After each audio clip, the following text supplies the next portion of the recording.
mais uma vez, projeto Semana, Adoração e Louvor. Estamos aqui hoje para trabalharmos mais uma música e dessa vez a música escolhida foi Caminho no Deserto. O propósito de algumas aulas, você vai vendo que aos poucos a gente vai colocando, acrescentando algumas coisas, é fazer com que desde os alunos peguem aquilo que é mais simples, tá bom?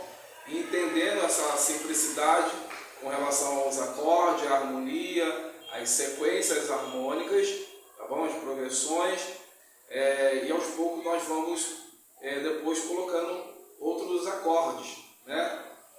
Sétimas, donas, 13ª, 11ª, né? Para enriquecer aí a nossa musicalidade e ouvirmos aquilo que a música nos proporciona, tá bom? Essa música, ela tem a seguinte progressão: Fá, Dó, Sol e Lá menor.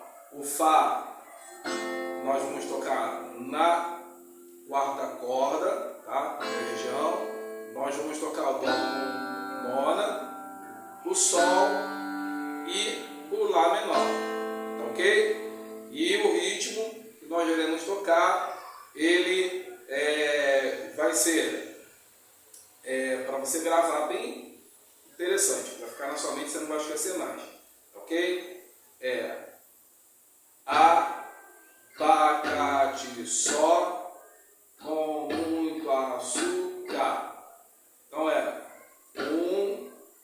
1, 2, 3, 4. 1, 2, 3, 4, 5. Tá ok? Esse ritmo é um ritmo de pop, rock e que serve para várias músicas. Tá bom? Vamos lá então. Vou soltar aqui a bateria para a gente poder começar a música. Vamos lá.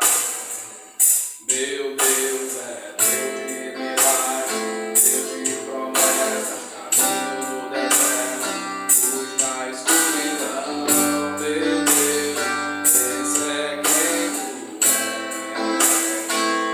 Meu Deus é Deus de milagres, Deus de promessas, caminho no deserto, luz na escuridão.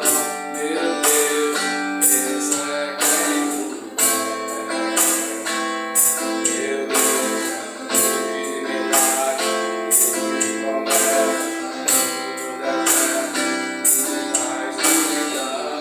Meu Deus, esse é quem tu és. Muito bem. Tenham bons estudos e Deus os abençoe.